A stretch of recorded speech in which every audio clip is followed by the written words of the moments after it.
Сайн байцгаана уу? Бомбой өдрөглөө сувган. За, ойрд мэдээлэл чанартай бас мэдээлэл нэлээд оруулаагүй суудчлаа. За, яагаад гэвэл өөрийн гэсэн жижиг юм одоо өөрөө болох гээд энэ зонжонгаа нэлээд ажиллаа. Ямар ч үс ихний байдлаар ороод ямар ч хэсэг өөрөө ингээд дотор суучих байж байна. За, яриа жоохон цөөрөтэй сонсогдож магадгүй. Уучлаарай. За, акустик янз бүрийн тийм тоноглоод бол хийж амжаагүй байгаа. Тэгвэл ямар ч хэсэг хүмүүс нэлээд асуугаад байгаа учраас зарим асуултад бас хариулъя гэж бодсон юм. За, энэ удаа бол Чех улсад хэрхэн ажиллаж амьдрах вэ? 2022 оны төгсгөл байдлаар гэдэг талаар жоохон яриа гэж бодож байна. За, 2 жил гарангийн өмнө би Чех улсад хэрхэн ажлын гэрээгээр шийдэж ажиллаж амьдрах вэ гэдэг ийм сэдвээр бол бичлэг хийсэн. За, тэрийг бас хүмүүс нэлээд үзсэн. За, тэгсэн ч гэсэн бас ингээл дахин асуултууд нэлээд ирж байгаа учраас энэ талаар бас шинжилээд 2022 оны сүүл болж байна. Цаг тур бас нэлээд өмнөтэй нэлээд хэцүү байна Европод. За, тэгэхээр Чех улсад ер нь яагаад ажиллаж амьдрах ёстой вэ гэдэг нэгдүгээр асуулт байна тийм үү. За, тэгвэл мэдээж хүн болгонд аль улсад ажиллаж амьдрах нь бол нээлттэй. Аль улсаа сонгох нь бол өөрийнх нь дор. Гэхдээ хэрвээ Чех улсыг сонгох гэж байгаа бол ер нь давуу тал нь юу вэ? Сул тал нь юу вэ гэдэг талаар би өнөөдөр нэлээд яриа гэж бодож байна. За, тэгэхээр хэрвээ чи Чех улсад ирж ажиллаж амьдрахаар сонирхож байгаа бол Чех улсад ажлын гэрээгээр ирнэ. Тийм үү. За, ажлын гэрээгээр бол яаж ирэхийг миний сувг руу ороод тавхан үзээрэй. Тэн дээр нэлээд бүр тодорхой сайн нарийн детальтай тайлбарлаад ярьчихсан байгаа. Тэгэхээр ямар ч байсан ажлын гэрээгээр ирж болдог байх нэ. Тэгээд эндээ ажиллаж амьдраад за тэгээд ямар даваа талууд байдгүй гэдэг тэнд нэлээд ярьсан байгаа. Учираас энэ удаа энийг ингээд орхив. За, 2022 оны байдлаар ажлын гэрээ ер нь ямар байгаа? Гарч байгаа уу, гарахгүй байгаа юм уу? За, гэрээ бол огт зогсон гэж би бодохгүй байна. Тодорхой хэмжээгээр гарч байгаа. Гэхдээ яагаад нэлээд юм багассан ч юм уу ийм хэлбэрт орсон бэ гэвэл магадгүй дайны байдлаас болоод ч юм уу өдөр өсөлт нэлээд ярьж байгаа учраас тэр хүмүүс нэлээдгүй ажлын байрыг нөхөж дүүргэж ажиллаж байгаа учраас бас зарим талаараа ажлын байрны эрэлт бол арай багассан байх гэж би бол зүгээр дотроо бодож байгаа. Гэхдээ хүмүүс бол ажилд бол шинээр ороод гэрээгээр ирж байгаа хүмүүс бас зөндөө байна. Тэгэхээр зэрэг ажлын гэрээ бол огт зогссон гэж би бол бодохгүй байна. За, магадгүй нэг ажлын гэрээ гарсан ч гэсэн ярилцлагандаа орж чадахгүй, цагаа авч чадахгүй байх тохиолдлууд бас нэлээд байгаа. Энэ бол ер нь хизээч чигэл байсаар ирсэн асуудал одоо ч гэсэн байгаа. Зарим үйлдвэрүүд бол шууд цагтайгаа гэрээгээ гаргадаг, зарим үйлдвэр бол зөвхөн гэрээгээ гаргацдаг. Өөр цагаа өөрсдөө зохицуулж явдаг. Уг нь бол Монгол төр системд нь бол өөрсдөө ингээ хандаж сууж байгаа цагаа авах боломжтой гэдэг боловч тэр өөр бол яг ингээд өөрсдөө цагаа авсан хүн надтай бол ямар ч байсан тааралтаагүй байна. Гэхдээ тийм систем байдаг гэсэн магадгүй тавгүй оролдоод үзэж болох байх. За, эсвэл тэгээд ямар нэг байдлаар ярилцлага хийж хагаад цагаа олж аваад ингээ арилгахандаа ороод ирэх ийм боломж бол байгаа. За, гэрээ ер нь үнэтэй байдаг юм уу, үнэгүй байдаг юм уу гэдэг асуудал байгаа. За, мэдээж гэрээ бол одоо тухайн үйлдвэр нь ажилтан хэрэгтэй байгаа гэдэг ийм нэг юм эрэлт байна шүү дээ. Тэгэхээр зэрэг тэрэн дээр нь үндэслэлжил тухайн үйлдвэрийн хүний нөөц ч юм уу эсвэл үйлдвэрийн орчуулагч нар ажлын гэрээ бол ихэнхдээ гаргаж байгаа. За, тэгээд тэр хүмүүс бол зөвхөн үнэгүй гэрээг та бүхэнд ингээд Монголоос үнэгүй хүмүүсийг татаж авчираад ингээд ажиллуулад байна гэсэн ойлголт бол байхгүй. Энэ бол тодорхой хэмжээний мөнгө орж иж бас энэ процесс бүрддэг учраас тодорхой хэмжээний бол төлбөр авах нь тодорхой. За, адаглаад л байрны бичиг ч юм уу те байрны бичиг бол ерөөсөө үнэгүй олдно гэсэн ойлголт байхгүй. Зарим бүр хөлсний байрууд хүртэл байрны бичиг өгөхгүй гэдэг. Яагаад гэвэл зэрэг байрны бичгэн дээр таны нэр бичигдсэн л бол тэр байран дээр тухайн айлд жилийнх нь хогны мөнгө гэхэл шууд ингээд жилээрээ гараад ирчихдэг. Дараа нь тэр хүн нэг нэрээ ингээд тухайн айлаас асуулахгүй өөрөө ингээд алга болоод юм уу ингээд харлаад эсвэл Монгол буцаад ингэсэн тохиолдолд тэр хүний нэрийг хасч болдгоо байж болдгоо ингээл жил болгон мөнгөнд төлөх энэ төр асуудлууд үүсдэг учраас нэлээд эрсдэлтэй учраас зарим айл бол байрыг түрээслүүлж байгаа гадаад хүмүүс хүртэл байрны өчг өгөх дургу гэдэг ийм асуудлууд бас байна.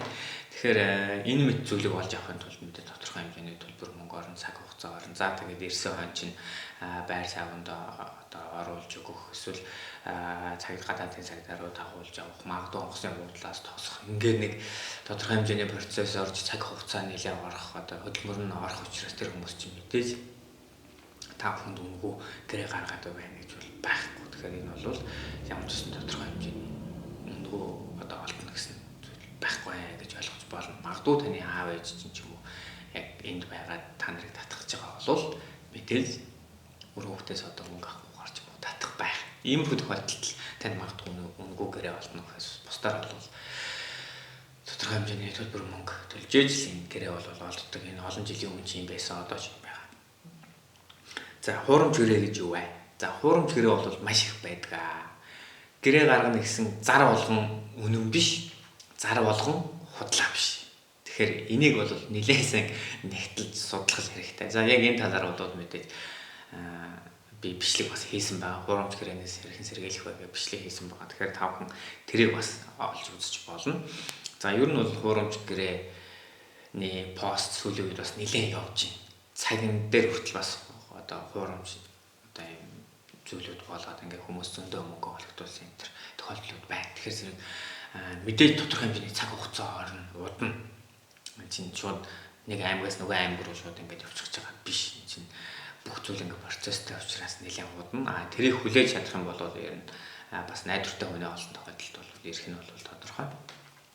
Ийм байна. Тэгээд хуурамч гэрээний талаар бол та бүхэн үзэх юм бол бомбой өдрөглөө сувг руу ороод та бүхэн үзээрэй. За харин одоо энэ дугаарыг хамтрагч байгууллага Харитаг танилцуулъя. За энэ Харитаг бол маш хэрэгтэй үйлчлэг үзүүлдэг. Ялангуяа Чех улсад дөнгөж ирсэн хэл мэдэхгүй ийм хүмүүст бол маш ашигтай юм үнэгүй одоо үйлчлэг үзүүлдэг юм байгууллага. За тэгэхээр энэ байгууллагын талаар одоо та бүхэнд би яг тодорхой богинохоо танилцуулдаг. Харита. За энэ байгууллага бол Монгол Чех хэлээр юм орчуулга хийдэг, мөн хэлбэрчлэг үйлчлэг үзүүлдэг юм газар. За ажиллах цагийн хуваар нь даваа болон лав гарагт 9-11 цаг, 14-өөс 16 цагийн хооронд байгаа. За дугаарыг би хэлээд өгье. 733 67 66 67. 733 67 66 67. За энэ дээр бас нэг зүйлийг хэлэхэд энэ байгууллага бол T-Mobile хамтарч ажилладаг юм байна. Тэгэхээр зэрэг та бүхэн магадгүй T-Mobile-ийн дугаар дотор үнэгүй ярьдаг байх юм бол эдний энэ дугаар руу залгахад бас үнэгүй гэсэн үг. Ярихад нэг чинь унахгүй үнэгүй, дээрээс нь үнэгүй үйлчлэг авах юм боломжтой гэсэн үг. За мэйл хаягийг энд хараад чинь та бүхэн мэйл хаягаар нь бас харилцаж болно. За эдний үзүүлдэг үйлчилгээ мэдээлэл хүргэх сэдв. Бүгд найрамдах Чех улс дахь орсон суугтай холбогдсон ямар нэг асуудал, ажил эрхлэлтэй холбогдсон ямар нэг асуудал, эрүүл мэндийн үйлчилгээний ямар нэг асуудал, боловсролын системийн талаарх ямар нэг асуудал, нийгмийн үйлчилгээ үзүүлэх талаар ямар нэг асуудал, аж амьдралд тулгарсан бусад асуудлын талаар ийм зүйлүүдээр та бүхэн байгууллагад хандаж одоо үйлчлэг авч болно. За сэтгэл зүйн нийгмийн тусламж энэ бол маш чухал шүү. Гадаад ирсэн хүмүүс одоо орчин өөрчлөгдсөн, соёл өөрчлөгдсөн байдаг учраас стресст орох, депресд орох, хүнд хэцүү байдалд орох энэ зүйлүүд байдаг. Амьдралын хүнд төвөгтэй нөхцөлд орсон болвол энэ байгууллага руу холбогдоод та бүхэн тусламж авах боломжтой гэсэн. За орчуулга. Монгол Чех хэл дээрх текстний үндсэн утгыг нь танд орчуулаад явуулна гэсэн. Та магадгүй нэг хүнтэй гэрээ байгуулах ч юм уу эсвэл байр савнд ороод ингээ байрны гэрээ мэрээ ирлээ гэхэд дээр нь юу н ямар утга байгаа гэдгийг ойлгохгүй байх юм бол зургийн дараад эдний мэйл хаяг руу явуулчих юм бол танд буцаагаад текстэн дээрх ийм одоо утгатай гэрээ байна. Ийм утгатай мессеж мэйл танд иржээ гэдгийг энэ байгууллага танд буцаагаад явуулчихна гэсэн үг. Энэ бол бүр амар супер үйлчлэг байгаа байхгүй юу? Маш одоо хэрэгтэй. Тэгээд үнгөө тусламж дэмжлэг албан маягт бүглэхэд газар нэг албан маягт бүглэх бид нар одоо тийм асуудлууд байдаг. Тэгэхээр тэр тал дээр хүртэл тусламж дэмжлэг авч болох нь. За холбоо барих хаягийн талаар харах гэж байгаа. За тэгэхээр мэдээж одоо тохирох үйлчлэгээ үзүүлдэг байгууллагатай холбогдно. Та ямар нэг байгууллагатай холбогдох хүсэж байж болно. Ямар нэг одоо зүйл танд хэрэгтэй байлаа гэхэд тэрнийхээ хаягийг нь мэдэхгүй тий яаж холбогдохоо мэдэхгүй бол эдний байгууллага руу холбогдоод бас авч болно гэсэн үг. За хэлбэрчлэг. Энэ хэлбэрчлэг гэдэг нь бол миний ойлгосноор бол ерөөсөө шууд орчуулга гэдгээс арай өөр. Та дэлгүүрт ороод хэн нэгэн хүнтэй ойлголцох байх юм бол шууд эдний мэдээж өдөр ажлынхын цагийн хуваараар залгаад самаа би энд дэлгүүрийн худалдагчтай болцгоо би ийм зүйл худалдаж авах гэсэн энийг хэлээд өгч гэх юм бол энэ хүн шууд уцаар тэр хүнд хэлээд өгөх боломжтой. Энэ бол бүр бидэнд бол бүр маш хэрэгтэй зүйл байна лээ. За мэдээж энэ дэр нэг зүйлийг анхаарахад бол цаад байгууллага чинь өөрөө эсвэл таны харилцаж байгаа хүн уцаар ярихыг зөвшөөрөн тохиолдолд энэ байгууллага уцаар ярих юм байл шүү. Жишээ нь зарим эмнэлгийн байгууллагууд дээр ч юм уу ороход бол эмчнэр нь бол уцаар ярихгүй зөвхөн орчин үеийн дагуулж ир гэдэг. Тэр тохиолдолд бол мэдээж цаад хүн өөрөө уцаар ярихыг хүсэхгүй байгаа учраас энэ байгууллага мэдээж уцаар ярьж болохгүй гэсэн. За тэгээд ийм нэг гоё байгууллага байна. Энэ бол энэ дугаарыг хамтран ажиллагч Харита байлаа. Окей. Одоо харин Чех улсад ирж ажиллаж амьдрахын давуу тал ба сул тал 2022 оны байдлаа магадгүй 2022 оны сүүл байдлаар ямар байгааг бүгдээр ярилцъя гэж бодож байна. За би бол эхлээд давуу талыг ямар ч байсан тодорхой хэдэн сэдвүүдийг хэлээ дараа нь сул талыг ярилцаад байна. За мэдээж давуу талыг бол нэгдүгээр гадаад орн үзнэ тэ юм үзнүүд тайлна гэдэг шиг гадаад орнд ирж үзнэ. За Монгол ямар байдгийг гадаад орн ямар байдгийг магадгүй Европ ямар байдгийг тийм үү. Тэгээд давуу тал нь бол мэдээж нэг бас одоо аялах боломжтой тийм үү. Шингээний 27 улсад бол жишээ нь юу гэдэг ингээд ямар ч асуудалгүй аялж байна. Тэгээд дээрэс нь бас Монгол улсын одоо визгүй аялах боломжтой орнуудад ойрхон байх юм бол та шууд нисэл Европ дотор ч юм уу те нисээд аялж байна. Энэ бол аялах энэ гадаад орныг үзэж аялна гэдэг бол бас маш том боломж гэж би бол боддог. За дараа нь бол хэл сурнаа мэдээж. Хэлтэй бол хэлтэй. Ямар нэг байдлаар хэл сурна. За би бол яг сайн хэл сурч амжаагүй байгаа ч гэсэн яг огт хэл мэдгүйгээр дөнгөж ирсэн хүний хажууд бол ямар нэг байдлаар ингээд 50% нь гар хөлөө оролцуулж байгаа ч юм уу ингээд ойлголцох гэдэг байгаа байхгүй. Тэгэхээр зэрэг хэлтэй байхад бол жишээ нь мэдээж давуу тал. Тэгэхээр та бол хэл сурах бас давуу талтай. Мэдээж ямар хэл сурах нь бол таны одоо өөрийн эрх гэхдээ тухайн ажиллаж амьдарч байгаа хүнийхээ хэлийг сурцсан байхад бол ямар ч байсан асуудалгүй сайхан ажиллаад явчихна. За бүх юм цагтаа байдаг энэ нэг зүйлд суралцсан. Би бол өөрийгөө бас нэлээд цаг барьдаг байсан гэж боддог байсан чинь Монголоос ирээд энд бол ерөөсөө өөрийгөө бараг цаг барих тал дээр нэлээд таар байна гэдгийг бол мэдсэн. Тэгэхээр энэ бүх юм цагтаа байдаг тал дээр бол суралцсан. Жишээ нь юу гэдэг хүнтэй уулзах бол 2 сарын дараа хүнтэй уулзна гэд төлөвлөсөн бол 2 сарын дараа тэр хүн чинь таныг тэр газар хүлээж л байдаг шүү. Тэгэхээр энэ дээр бас сайн анхаараарай. Бид нар бараг мартсан явж байгаа нэг уулзна гэж тохирсон чи хүмүүс маань урд оройн ч юм уу те за маргааш уу тэдэн цагт шүү тань сануулсан юм баярлалаа гэдэг юм ингээд ер нь бол цагийн юм цагтаа ямар нэг газар байгууллага цагаалга өгөөд очиж уулзна гэсэн бол тэр байгууллага чинь тухайн өдөр зөвхөн таныг тухайн цагтаа хүлээгээд өөр үйлчлэгч авахгүй хүлээж авах жишээ нь ийм байдаг. Тэгэхээр энэ бүх зүйл ингээд нэг хэмнэлд суралцах бас нэг юм давуу тал байна гэж би бол харсан. За стресс багтаа орчинд тухтай амьдрна. Ер нь бол стресс нэлээд бага шүү. Замын хөдөлгөөний төвжирлж гэдэг юм уу эсвэл замны хөдөлгөөнд орсож байгаа жолооч нарын соёл эсвэл ер нь гудамжаар зурж байгаа байдал эсвэл нэг дэлгүүрт орох юм уу ямар ч танихгүй газар орсон танихгүй хүнтэй ингээ мэдлээд өнгөрөх энэ бүх байдал ингээ яваандаа хүнд ер нь ингээ нэг юм стресс нэг юм тайван байдлыг бий болгоод байна гэж би бол өөр анзаарсан. Тэгэхээр зэрэг ямар ч болсон стресс багтаа юм орчинд бол амьдарч болно. За шинэ хүүхэдтэй болоход хангамж нь ер нь бол давгүй сайн. За магадгүй бүр өндөр хөгжилтэй орнуудын өндөр одоо нэлээд тийм барууны баян орнуудыг бодоход бага байж болно. Гэхдээ Монголыг бодоход бол ямар ч байсан давуу талтай. За тэгэхээр энэ шинэ хүүхэдтэй болоход ер нь хэдэн төгрөг улсаас авдгийн ямар болцол хангасан байх ёстой юм гэдэг талаар яриул нэлийн юм болох учраас энийг ер нь дараа магадгүй нэг тусдаа сэдв болгоод яри гэж бодож байна. Та Чех улсад ирээд ажиллаж амьдарч байгаа төрөхөд юу хэрэг болдгийг ямар давуу талтай ямар зүйл дээр анхаарах хэрэгтэй юм гэдэг дээр тусдан нэг сэдв одоо болгож мэдээлэл хүргэе гэж бодож байна. За сургууль цэцэрлэг бол хүүхдүүд чинь бол чөлөөтэй. Та зөвхөн ажиллал хийж явах хэрэгтэй. Та ажиллаа хийгээд улсад нийгмийн даатгалаа төлөө, эрүүл мэндийн даатгалаа төлөө явж байгаа тохиолдолд бол сургууль цэцэрлэг ямар ч байсан асуудалгүй хүүхдэд чи аваад ингээд сурах одоо юм боломжтой гэсэн үг.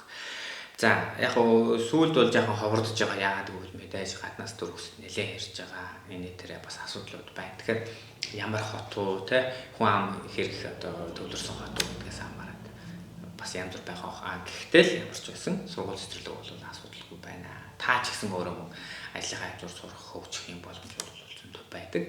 Тэгээд энэ мэд давуу талууд бол ингээд нэлээд байна. За мэдээ бүр ингээд детальлаж чиглэлээр ярих юм бол давуу талууд бас нэлээд байгаа. Гэхдээ энэ удаа бол давуу талуудыг нь бол ингээд орхив. За сул тал одоо. Сул тал нь юу юм бэ?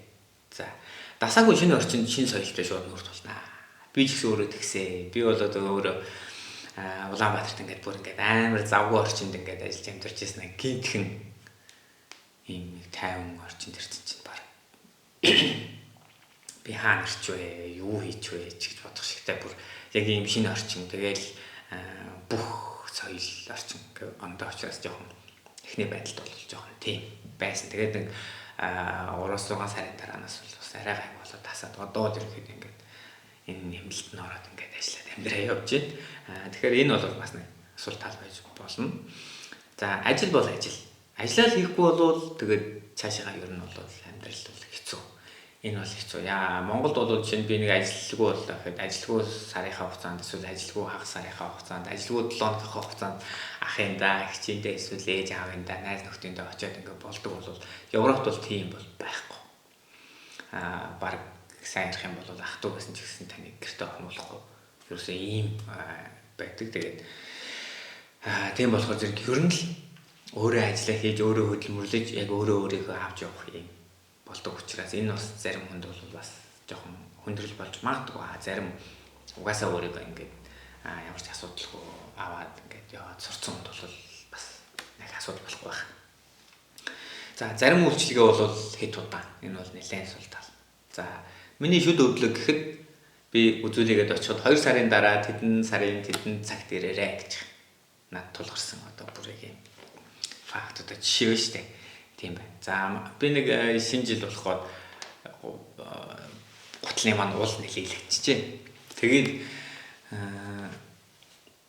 гутал засвар дээр очиод дахадуулаад юм эсвэл энэ талаа ингээд хаймар тавиулаад ингээд нэг жоохон тэгшилчих гэсэн чинь окей яалтаа юу инженеэр өгөхээр инженеэр хэд хоног өгсөж 14 хоногийн дараа гарна гэж байна. Гутал нь дахаадах ч юм уу тийм. За яаралтаагаар хийлгүүлээд гарах 7 хоногийн дараа гэж байна. Гэх мэтлээ. Нүдний хараа шалгуулъя гэхэд магадгүй 2 сарын дараа 3 сарын дараа. Эсвэл хаана нэгэн газар юм гараа захтнаад ингээд арслын имлэг дээр очлоо гэхэд нэг 3 сарын дараа эсвэл 2 сарын дараа энэ яг цаг байдаг. Тэндэл иргэдэг. Энэ мэт үйлчлэгээнүүд нэлээд удаан шүү. Тэгэхээр энэ бол бас Улаанбаатар ч юм уу одоо ингээд шууд бүх зүйлийг ингээд маш хурдтай ингээд одоо үйлчлэгээ авч байгаа ирсэн хүмүүс бол нэлээд бүр удаан. Энэ бас бол тал. За мэдээж нэг том асуудал бол гэр бүлээс хол байна, найз нөхдөсөө хол байна, өссөн орчноос хол байна гэдэг бол бас нэлээд том сул тал. Гэр бүлээс хол байх ямар хэцүү вэ? Өөр хүүхдээс хол байх ямар хэцүү вэ? Тэ. Энэ бол нэлээд сул тал. Яагаад гэвэл зэрэг нөгөө шууд өөр хүүхдтэйгээ хамт ирэх боломж байдаггүй. Ирээд заавал 6 сар ажилласны дараа хүүхдээ авах боломжтой болдог учраас энэ бол бас нэлээд сул тал байдгаа. Гэхдээ яг 6 сарын дараанаас хүүхдээ аваад ингээд хамт амьдарч байгаа ийм гэр бүлүүд бол зөндөө. Ингээл энэ бүх процессыг бол бүхэн одоо дав тулаал ажиллаад амьдрал явж байгаа гэсэн үг. За тарвалын гэж нэг зүйл байдаг. Тарвалын аваагүй болвол та хүүхдтэй боллоо гэхэд эсвэл хүүхдээ Монголоос авчлаа гэхэд хүүхдийн даатгал маш өндөр. Уг нь бол гайгүй байсан. Одоо бол ер нь баг нэг хүүхдийнх дунджаар 20-30 мянган крон гэдэг маань Монгол мөнгөөр 3,300,000 тий. Бараг тэр хавцаа мөнгө жилд нэг удаа төлж хүүхдээ эрүүл мэндийн даатгалд амруулна гэсэн. Тийм даатгалтай байж ижил хүүхд чи өвдлөг гэхэд ямар нэг байдлаар эмнэлэгт үзүүлэх эрх нь үүснэ. Бусад энгийн одоо хямдхан юм даатгалууд байдаг ч гэсэн тэрийг энэ даатгал манад үйлчлэхгүйгээд аюу хэцүү хүндрэлтэй байдаг. Тэгэхээр нөгөө тарвалын гэдэг маань энд 5 жил ажиллаад хэлнийхээ шалгалтыг өгөө тэнцэх юм бол энд байнга оршин сууж ажиллаж амьдрах эрхээ авдаг. Тийм эрхээ авсан хүний хүүхдийг болвол улсаас даатгал төлөв явуулдаг гэсэн үг байхгүй. Тэгэхээр энэ дээр анхаарах хэрэгтэй. Та магадгүй Монголоос 3 хүүхдтэйгээ ирнэ гэж тооцож байгаа бол жилд эхний 5 жилд Монгол мөнгөөр 10 гаруй сая төгрөгийг ямар ч гэсэн зөвхөн хүүхдийн даатгалд, эрүүл мэндийн даатгалд өгөх нэ гэж тооцох юм уу те. Энэ мэд тооцооллуудыг бас гаргаж үзэх хэрэгтэй. За хэл хурдан сурах хэрэгтэй. Хэл хурдан сураагүйгээс болоод олон бэрхшээлтэй тулгардаг. Бүр ингээд алхам тутам тулгарна. Тэгэхээр хэл мэдээж аль ч улсад тийм ээ. Тэгэхээр хэлтэл байх хэрэгтэй, хэлээ хурдан сурах хэрэгтэй. За эрт бус болон удаан цагаар ажилладаг юм чадвартай байх хэрэгтэй юм байна. Гэж би бол өөрөө бол бодсон. Би Монголд бол бас нэлээд унтчихдаг тийм. Дорож нэг 7-8 хүртэл унтчихдаг байсан бол энд тэгэл 4 гэж босоод өглөө ажилдаа гараад явбал орой нэг 6 өнгөрөг бол 7 дэх үл гэртээ орж ирэл ганц 2 цаг гэртээ мэдээж бас хийх ажил юм хүн байна, хүүхдүүдтэйгээ байна. Тэгэл орой нэг 10 гэж унтаал өглөө 4 гэж босоод ингээл нэг 4-5 хоног ажиллаад ирэхдээ бас ингээл нэлээд хямардаг би. Хямардаг байх жишээ те. За тэгээд ажил бол ямар ч ажил байж болно. 12 цаг суудаг ажил байж болно, 12 цаг зогсдог ажил байж болно. Хүнд юм өргөдөг, хөнгөө юм өргөдөг янз бүр ажил бол мэдээж үйлдвэр болгоноос ондоо. Тэгэхээр зэрэг нэлээд бас ачаал даачдаг ер нь эрт босчдаг иймэрхүү байх хэрэгтэй байна гэж би бол бодсон. Тэгэхээр Монголыг бодох юм бол хаста сансныг бодоход хамаагүй эрт ажил төрөл эхэлдэг учраас ер нь өглөө 4 цаг 5 цаг гэх зарим ихний дэлгүүр онгойцсон ер нь хүмүүс мужигнаал ингээл байж ах чинь юм байдаг. Тэгэхээр энэ бол бас жоохон хэцүү санагдсан надад анх бол тэгээ одоо бол бас яг тасаад л. Тэгээд энэ методод агуу боловсрол талууд байна. За ер нь гадаадд ажиллах гоё юм уу, муухай юм уу, те одоо сайхан юм уу гэдэг тал дээр бол миний хийсэн бас бичлэг байгаа. Та бүхэн тэрийг үзэж болно. Ер нь Чех улсад бол анхаарах ёстой зүйлс нь юу юм ч гэдэг юм уу. Энэ талаар мэдээллүүдийг би бол YouTube суугтаа байнга оруулаад байдаг. Та бүхэн бичлэгүүдийг үзэж болно. За 22 оны байдлаар ямар ч гэсэн ерөнхий байдал ийм байна. Тэгээд та бүхэн хэрвээ Чех улсыг сонирхож явах юм бол нэлээд сайн судлах хэрэгтэй. Цаашаа магадгүй дамжаад сурч болох уу, те эсвэл сурахаар очих болох уу гэдэг юм асуултууд нэлээд орж ирж байгаа. Тэгээд энэ талаар би хэрвээ сайн зав зай маань бас болох юм бол би энэ талаар бас удахгүй нэг мэдээлэл хийх байх гэж найдаж байна. Ер нь бол энд ирчээд ажлаа гэрээгээр ажиллаж хагаад цаашаа сурах боломж нь хэр байдгийг эсвэл өөр Европ албаны өөр улсууд руу сурах боломж нь хэр байдгийг энэ талаар бас удахгүй бас нэг видео хийж магадгүй би өөрөө гол нь нэлээд судлах хэрэгтэй, бодтой мэдээлэлүүд олох хэрэгтэй, фактууд олох хэрэгтэй. Бас надад нэлээд цаг байх хэрэгтэй байна. Яг тэгвэл ажлынхаа хажуугаар энэ бүгдийг хийж байгаа учраас үнэхээр боломж гарсан үедээ л одоо мэдээлэл цуглуулж бичлэгээ хийдэг байгаа шүү. Үүнийг ойлгоорой. Би өөрөө энэ 12 цагаар ажилладаг. Урт богны 7 хоногийн ээлжээр явдаг. 7 хоногийн 5 өдөр 12 цагаар ажиллана. Гэх мэт. Тэгээд үлдсэн хугацаанд нь бичлэгээ хийх гэх жишээ зураг дарах, хоббигоо хоох, аялах гэх мэт зүйлүүд хийдэг байгаа. Тэгээ ямар ч хэлсэн мэдээж аль болох завгүй хичээжгүй байд. Тодорхой хэмжээний мэдээллүүдийг тавхан төрхийг хичээж байна. За энэ удаагийн нэвтрүүлэг буюу дугаар маань ямар ч хэлсэн энэ төрлөө. Тэгээд өнөөдрийн дугаарыг маань хамтран ажиллагч байгууллага Харитаа байлаа. Тавхан Харитаагаар өөрчлөлөхэд маш их боломжуудыг үнэгүй байдлаар авах боломжтой байдсан байна гэдгийг та бүхэн ойлгосон баг. Ингээд дараагийн бичлэгээр уулзцгаая. Түр пока. Насхладано.